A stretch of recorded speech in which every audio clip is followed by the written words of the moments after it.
তো আলেম ওলামা কোথায় দুর্বল হবে? সালাত থেকে তো বিরত রাখতে পারবেই না। হালাল হারাম থেকে শুরু করে আর অন্য অনেক বিষয় আছে যেগুলো যেগুলো আলেম ওলামাদের দিয়ে করানো অনেক কঠিন। তো আলেম ওলামাদের দিয়ে করানো সহজ কোনটা? আরে ওই আলেম না এটা বলেছে, এটা করেছে, শুরু হয়ে গেল, ফাঁদে পা দিয়ে দিল। হুজুরদের জন্য ফাঁদ শয়তান তৈরি করে, হিংসার ফাঁদ তৈরি করে, রিয়ার ফাঁদ তৈরি করে, অহংকারের ফাঁদ। খুব ভয়ঙ্কর। শয়তানের স্ট্র্যাটেজি বুঝা আর এর সাথে চলা খুব ভয়ঙ্কর। ইবনুল কাইয়িম রাহিমাহুল্লাহ তো আরও মজা করে লিখছেন যে শয়তান এত বাটপারের বাটপার, এত চালাকের চালাক, মানুষকে তো খারাপের দিকে উদ্বুদ্ধ করে করে আবার ওই খারাপে ফাঁসিয়ে দেওয়ার ব্যবস্থাও করে। বুঝেন, একজনের মাথায় ঢুকিয়ে দিয়েছে যে একে হত্যা করতে হবে, শয়তানই ঢুকিয়েছে। এখন ওকে হত্যার ঘটনায় ফাঁসাতে কেমনে হবে এইটার প্ল্যানও শয়তান রেডি করে রাখে। এখন খুব প্ল্যান করে হত্যা করতে গেছে, তাও ওর মধ্যে ভুল করে ফেলবো, ওই ভুলটা শয়তান করায়। ওই একটা ভুলের কারণে পুলিশ তদন্ত করতে গিয়ে ওকে ধরে ফেলেছে, ধরে ফেলে এখনও জেলখানায় বন্দি আছে, ফাঁসির আসামি। তখন শয়তান দূর থেকে হাসে, কি মজা, তোকে দিয়ে হত্যাও করালাম, আবার তোকে গ্রেফতার করারও ব্যবস্থা করলাম, এখন তোর ফাঁসি দেওয়ার ব্যবস্থা করতেছি, থাম। এইভাবে শয়তান খেলে।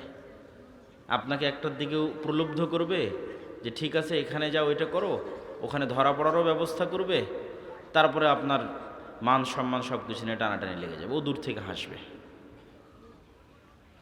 শয়তান মানুষের সবচেয়ে ভয়ঙ্কর শত্রু। যদিও এই বিষয়গুলো বিস্তারিত, শয়তানের এই বিষয়গুলো, ফেরেশতাদের বিষয়গুলো বিস্তারিত আল্লাহর পথে যাত্রা, যেটি আমার লেখা বছরের নতুন বই, সে বই আরও চমৎকার, আরও বিস্তারিত, আরও দলিল ভিত্তিক আছে। তা আব্দুর রহিমের কথার সাথে সংযুক্ত করে এতটুকু যুক্ত করলাম। আজকে সংক্ষিপ্ত বক্তব্যের বিষয়বস্তু, যেহেতু আমরা শাবান মাসে প্রবেশ করে গেছি এবং সামনে আসতেছে রমাজান, হতে পারে শায়েখ আব্দুর রাজ্জাক বিন ইউসুফ, আমি জানি না, আসার আগে জিজ্ঞেস করতে চাচ্ছিলাম উনি আবার নফল সিয়াম সম্পর্কে আলোচনা করেন কি না, এটা আমি চিন্তা করতেছি। তারপরও আমি সংক্ষিপ্ত দিয়ে একটা কথা বলে অন্য টপিকে চলে যাব। আমরা শাবান মাসে প্রবেশ করেছি, সামনে আসছে রমজান। সিয়ামের বিষয়ে দু একটা কথা আমার চিন্তা থেকে আপনাদের শেয়ার করি। মারিয়াম আলাইহিস সালাতু ওয়াস সালাম যখন নির্জন এলাকা থেকে লোকালয়ে সন্তান নিয়ে প্রবেশ করলেন, তখন তিনি বলছেন, ইন্নী নাযারতু লির রহমানি সাওমা ফালান উকাল্লিমাল ইয়াউমা ইনসিয়া। মানুষজন জিজ্ঞেস করছে, মারিয়াম এই ছেলে কোথায় থেকে আসলো, তোমার তো বিয়ে হয়নি। তো উনি বলছেন, ইন্নী নাযারতু লির রহমানি সাওমা, আমি আল্লাহর জন্য সিয়াম রেখেছি। ফালান উকাল্লিমাল ইয়াউমা ইনসিয়া, তাই কোনো মানুষের সাথে কথা বলবো না। ফা আশারাত ইলাইহি, মুখ বন্ধ রেখে এখন হাত দিয়ে ইশারা করতেছে বাচ্চার দিকে। একে জিজ্ঞেস করো। আমার প্রশ্নের জায়গা হয়তো বুঝতে পেরেছেন, সিয়াম থাকলে কথা বলা যাবে না কেন? উনি বলছেন, ইন্নী নাযারতু লির রহমানি সাওমা, আমি আল্লাহর জন্য সিয়াম আছি। ফালান উকাল্লিমাল ইয়াউমা ইনসিয়া, এই জন্য কোনো মানুষের সাথে কথা বলবো না। তার মানে সিয়াম থাকা মানে শুধু খাবার থেকে বিরত থাকা নয়। আমরা যেটাকে রোজা বানিয়ে নিয়েছি, আমরা সিয়াম শব্দের অর্থই বুঝিনি। সিয়াম এক ব্যাপক অর্থবোধক শব্দ। জাকারিয়া আলাইহিস সালাতু ওয়াস সালামও যখন আল্লাহর কাছে সন্তান চাইলেন, হুনালিকা দাআ জাকারিয়া রাব্বাহ, তখন তাকে তা আল্লাহ আলামত দিচ্ছেন যে আয়াতুহা আল্লাহ তুকাল্লিমান নাসা সালাসাতা আইয়াম, তোমার যে সন্তান হবে তার আলামত হচ্ছে তুমি 3 দিন মুখ বন্ধ রাখবা, মানুষের সাথে কথা বলবে না। জিহব্বার সিয়াম। সিয়াম প্রকৃত অর্থে তিনটা স্তরে বিভক্ত। প্রথম স্তর, যেই স্তর ভঙ্গ করলে সিয়ামই কবুল হবে না, বাতিল হয়ে যাবে, সেই স্তর হচ্ছে পেটের সিয়াম আর লজ্জা স্থানের সিয়াম। পেট থাকবে ক্ষুধার্ত এবং লজ্জা স্থান ব্যবহৃত হবে না। এই এই লিমিটেশন ক্রস করলে সিয়াম ভেঙে যাবে। কিন্তু এর পরের স্তর, যেটা প্রকৃত সিয়াম, যেটা আসল সিয়াম, সেটা হচ্ছে চোখকেও সিয়াম রাখতে হবে, জিহ্বাকেও সিয়াম রাখতে হবে, কানকেও সিয়াম রাখতে হবে, হাত পাকেও সিয়াম রাখতে হবে, অন্তরকেও সিয়াম রাখতে হবে। সিয়াম ব্যাপক অর্থবোধক। মারিয়াম আলাইহিস সালাতু ওয়াস সালাম আছেন মুখের সিয়াম, জিহ্বার সিয়াম। জাকারিয়া আলাইহিস সালাতু ওয়াস সালাম আছেন জিহ্বার সিয়াম। জিহ্বা বন্ধ থাকবে, কথা হবে না। কিন্তু দুঃখজনক হলো সত্য যে আমরা এমন সিয়াম পালন করি যেখানে শুধু পেট পাবে না খাবার, লজ্জা স্থান হবে না ব্যবহৃত, কিন্তু ঠিকই আমাদের জিহ্বা ব্যবহৃত হচ্ছে শয়তানের জন্য, আমাদের চোখ ব্যবহৃত হচ্ছে শয়তানের জন্য, কান ব্যবহৃত হচ্ছে শয়তানের জন্য। এটি প্রকৃত সিয়াম নয়। এই সিয়ামের অর্জনকে রাসূলুল্লাহ সাল্লাল্লাহু আলাইহি ওয়াসাল্লাম বলেছেন, এই সিয়ামের অর্জন শুধুই ক্ষুধা, শুধুই ক্ষুধা, কোনো ফজিলত নয়। মাল্লাম ইয়াদা কাওলা যুর ওয়াল আমালা বিহি ফালাইসা লিল্লাহি হাজাতুন ইয়াদা তুআমাহু ওয়া শারাবাহু। যে ব্যক্তি সিয়াম অবস্থায় মিথ্যা কথা ও কাজ পরিত্যাগ করল না, আল্লাহর কোনো প্রয়োজন নাই তার এই না খেয়ে থাকার, কোনো প্রয়োজন নাই। সর্বোচ্চ স্তরের সিয়াম পালনকারী কে? সর্বোচ্চ স্তরের সিয়াম পালনকারী হচ্ছে যার জিহ্বা ও সিয়াম আছে ঠিকই, যার চোখ সিয়াম আছে ঠিকই, যার কান সিয়াম আছে ঠিকই, কিন্তু এই জিহ্বা সিয়াম থাকার পরে ব্যস্ত আছে আল্লাহর জিকিরে।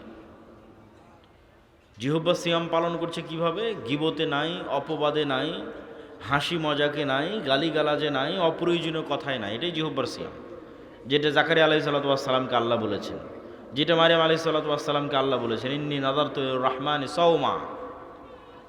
কিন্তু জিহ্বা তো সিয়াম আছে। এমন একজন সিয়াম পালনকারী সত্যিই যার জিহ্বা সিয়াম আছে, যার জিহ্বা গীবত, অপবাদ, পরনিন্দায় ব্যবহার হচ্ছে না, কিন্তু তার এই জিহ্বা আবার ব্যবহার হচ্ছে জিকিরে। ঠিক জাকারিয়া আলাইহিস সালাতু ওয়াস সালামকে আল্লাহ যেমন বললেন যে তুমি 3 দিন চুপ থাকবা, কিন্তু এই 3 দিন তোমার কাজ হচ্ছে সকাল সন্ধ্যায় আল্লাহর জিকির করবা। তার মানে কি দাঁড়ালো? তার মানে এটিই দাঁড়ালো এই 3 দিন তোমার জিহ্বা অপ্রয়োজনীয় কথাও কাজে ব্যবহার হবে না, কিন্তু ব্যবহার হবে কার জিকিরে? আল্লাহর জিকিরে। চোখ সিয়াম আছে, অশ্লীল দৃশ্য দেখা থেকে বিরত আছে, টিভি দেখা থেকে বিরত আছে, মোবাইল ফোনে অশ্লীল দৃশ্য দেখা থেকে বিরত আছে। এটা তো ঠিক আছে, একটা স্তরের সিয়াম, কিন্তু এই সিয়াম পালনকারীকে সর্বোচ্চ স্তরে নিয়ে যাবে যদি এই চোখ ব্যস্ত থাকে আল্লাহর কোরআন তেলাওয়াতে। এভাবে শরীরের প্রত্যেকটি অঙ্গ প্রত্যঙ্গ যখন বিরত থাকবে গুনাহ থেকে, ব্যস্ত থাকবে আল্লাহর আনুগত্যে, তখনই তৈরি হবে সিয়ামের প্রকৃত আনন্দ। আল্লাহ সুবহানাহু তাআলা সকলেই জানেন। আমি জাস্ট কিছু নুক্তা, পয়েন্ট যুক্ত করার জন্য 2-5 মিনিট এই বিষয়ে কথা বলছি। জানেন তো সবাই, আল্লাহ সুবহানাহু তাআলার নিকটে সিয়াম পালনকারীর মুখের গন্ধ পৃথিবীর সর্বশ্রেষ্ঠ যে গন্ধ তৈরি হয় হরিণের নাভি থেকে, মৃগ নাভি থেকে, তার চেয়ে শ্রেষ্ঠ গন্ধ হিসেবে বিবেচিত হয় একজন সিয়াম পালনকারীর মুখের গন্ধ। এবং আপনাকে একটা বিষয় মনে রাখতে হবে, প্রতিটা আমলের প্রতিবিম্ব, প্রতিকৃতি, পাল্টা রিয়াকশান কিয়ামতের মাঠে দেখা যাবে, ভালো মন্দ সব আমলের। যে হয়তো আল্লাহর রাস্তায় করেছে যুদ্ধ, দিয়েছে জীবন, দেখা যাবে সে কিয়ামতের মাঠে উঠছে, তখন তার শরীর থেকে ঝরছে রক্ত, বের হচ্ছে মিষ্টি গন্ধ। এইটা তার আমলের প্রতিকৃতি, প্রতিবিম্ব সে কিয়ামতের মাঠে দেখবে। কেউ যদি পড়ে থাকে সূরা বাকারা, সূরা আলে ইমরান, তাহলে বাকারা এবং আলে ইমরান কিয়ামতের মাঠে আগমন করবে ছায়া হিসেবে। কেউ যদি দেয়নি তার সম্পদের জাকাত, গরু ছাগলের জাকাত, সম্পদ হবে সাপ, গরু ছাগল হবে শিংওয়ালা। কেউ বলেছে মিথ্যা, গাদ্দারি করেছে, তার পিছনে বসানো থাকবে একটি পতাকা, যেখানে লেখা থাকবে গাদ্দার। প্রত্যেকটা আমলের একটা পাল্টা প্রতিক্রিয়া মানুষ দেখতে পাবে কিয়ামতের মাঠে। তো সিয়াম পালনকারীর মুখ থেকে সুগন্ধি বের হবে। কিন্তু প্রশ্ন হচ্ছে, ইবনুল কাইয়িম রাহিমাহুল্লাহ লিখছেন, এই সুগন্ধি তখনই বের হবে এবং সিয়াম পালনকারীর মুখের যে গন্ধ, এটি আল্লাহর নিকটে তখনই সুগন্ধি হিসেবে বিবেচিত হবে যখন এই মুখ কোনো গন্ধযুক্ত কাজে ব্যবহার হয়নি। আমি বলেছি প্রত্যেকটা কাজের পাল্টা প্রতিক্রিয়া গায়েবে তৈরি হয়, ইনস্ট্যান্ট তৈরি হয়। গায়েবের পর্দা যেদিন উন্মোচিত হয়ে যাবে সেই দিন আপনি দেখতে পাবেন, কিন্তু এখনই তৈরি হচ্ছে। আপনি মুখ দিয়ে যখন মিথ্যা বলেছেন তখন এই মুখে দুর্গন্ধ তৈরি হয়েছে। এই দুর্গন্ধ গায়েবে তৈরি হয়েছে, যা ফেরেশতা বুঝতে পারে। এই জন্য ফেরেশতা নাই, পালিয়ে গেছে। মিথ্যার দুর্গন্ধে ফেরেশতা পালিয়ে যায়। এই দুর্গন্ধের পর্দা উন্মোচিত হয়ে যাবে। আপনি মিথ্যা বলাই যে আপনার মুখে এখন দুর্গন্ধ বের হচ্ছে, এটা তো আপনি এখন দেখতে পাচ্ছেন না, এটা গায়েবে হচ্ছে। ফেরেশতা দেখে পালিয়ে গেছে। এটা যেদিন গায়েবের পর্দা উন্মোচন হয়ে যাবে, কিয়ামতের মাঠ আসবে, তখন দেখবেন দুর্গন্ধ। তাহলে আল্লাহ সুবহানাহু ওয়া তাআলার নিকটে তখনই এই মুখ সুগন্ধিযুক্ত বলে বিবেচিত হবে যখন এই মুখ দুর্গন্ধে ব্যবহার হয়নি। গীবত দুর্গন্ধ, মিথ্যা দুর্গন্ধ, গালিগালাজ দুর্গন্ধ, নিকৃষ্ট পায়খানা পেশাবের চেয়ে দুর্গন্ধ। এগুলো দুর্গন্ধ ফেরেশতারা সহ্য করতে পারে না। আছে সিয়াম, ওইটা লজ্জাস্থান আর পেটের সিয়াম পর্যন্ত সীমাবদ্ধ। ওই সিয়ামের কোনো কাজ নাই। ওই সিয়াম পালনকারীর মুখে কোনো সুগন্ধি তৈরি হবে না। যে সিয়াম পালনকারী নাম কাওয়াস্তে খাবার থেকে বিরত আছে, কিন্তু লিপ্ত আছে সকল দুর্গন্ধযুক্ত কাজে। তাই বুঝার চেষ্টা করুন সিয়াম প্রকৃত অর্থে কি, সিয়াম মানে কি, আমরা সিয়ামকে বুঝি কি। সর্বশেষে সিয়াম বিষয়ে আপনাদের উদ্দেশ্যে এটি বলতে চাই যে সিয়াম গুনাহ মাপের একটি রাস্তা, কাফফারা। আল্লাহ সুবহানাহু তাআলা মানুষের গুনাহ মাফ হওয়ার যত সিস্টেম দিয়েছেন, তা শুরু হয় টাকা দিয়ে, শেষ হয় সিয়াম দিয়ে। যে কোনো আপনি আমল উঠিয়ে দেখেন যেখানে গুনাহ হয়েছে আর দুনিয়াতে কাফফারার ব্যবস্থা করা আছে, মিলিয়ে নিতে পারেন আমার আজকের বক্তব্য শেষ করে। কসম ভঙ্গের কাফফারা, জেহারের কাফফারা, তারপরে হচ্ছে হজ বা উমরায় গিয়ে কোনো ভুল হলো সেটার কাফফারা, যত রকমের কাফফারা আছে।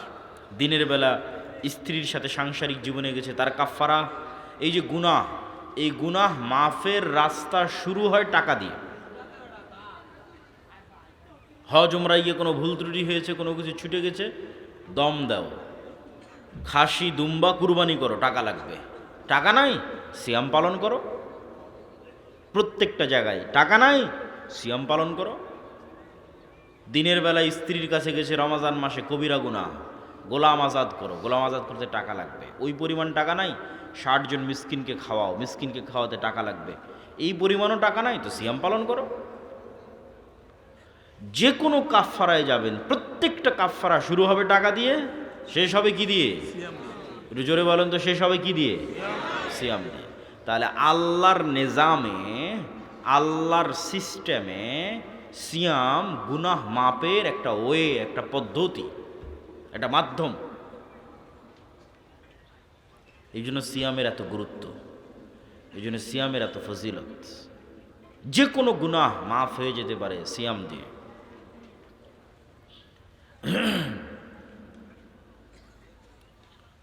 প্রিয় দর্শক ও শ্রোতা, উপস্থিত মুসল্লিবৃন্দ, সকলের উদ্দেশ্যে উদাত্ত আহ্বান থাকবে, আমরা যে শাবান মাসে পৌঁছে গেছি, এই শাবান মাস যদি শায়েখ আব্দুর রাজ্জাক বিন ইউসুফ এই বিষয়ে আলোচনা করেন, বিস্তারিত শুনবেন। আমি শুধু কিছু নোক্তা, পয়েন্ট, যেগুলো খুব গুরুত্বপূর্ণ এবং সূক্ষ্ম, সেগুলো আপনাদের সাথে শেয়ার করে যাচ্ছি। সকলেই জানেন যে শাবান মাসে আল্লাহ সুবহানাহু ওয়া তাআলার নিকটে 1 বছরের আমল তুলে ধরা হয়। আমি আরও একটি উপকারিতা বলে যাই, শাবান মাসে যে সিয়াম পালন করবে, সে ব্যক্তি রমাজানকে অনেক গুরুত্ব মূল্যায়ন করতে পারবে। আর যে শাবান মাসে সিয়াম পালন করবে না, ওর রমাজান কখন আসলো আর কখন গেল বুঝতে পারবে না। মূল্যায়ন এবং গুরুত্ব দেওয়া তো বহু দূরের কথা। আপনাকে আরও প্র্যাকটিক্যাল উদাহরণ দেই। কিছু মানুষ আছে দেখবেন, ঠিক জামাতের পূর্ব মুহূর্তে দৌড়াতে দৌড়াতে মসজিদে ঢুকলো, এক রাকাত অথবা একটা সিজদা পেয়েছে, তারপরে ইমাম সাহেব সালাম ফিরে দিয়েছে, সেও তাড়াহুড়ো করে বাকি 2-3 রাকাত পড়ে জেলখানা থেকে যেভাবে বের হয় সেভাবে মসজিদ থেকে বেরিয়ে আসলো। এই ব্যক্তি সালাতের কোনো মজা পাবে? একটু জোরে বলেন, কোনো আনন্দ পাবে? পাবে না। আর যে মেন্টালি আগে থেকে এতটা প্রিপেয়ার্ড যে আজান হওয়া মাত্রই সকল কাজ হয়ে যাবে বন্ধ, সকল কাজ বন্ধ করে দিয়ে রওনা দিবে মসজিদের উদ্দেশ্যে, মসজিদে গিয়ে আগে আদায় করবে সুন্নাত, সুন্নাতের পর পড়বে জিকির, জিকিরের পর আবার ফরজ, ফরজের পর আবার জিকির, জিকিরের পর আবার সুন্নাত, এইভাবে ধীর স্থিরভাবে সালাত শেষ করে বের হয়ে আসবে। এর মনের অবস্থাটা হবে যেন জান্নাত থেকে বের হচ্ছে, ওটাই জান্নাত।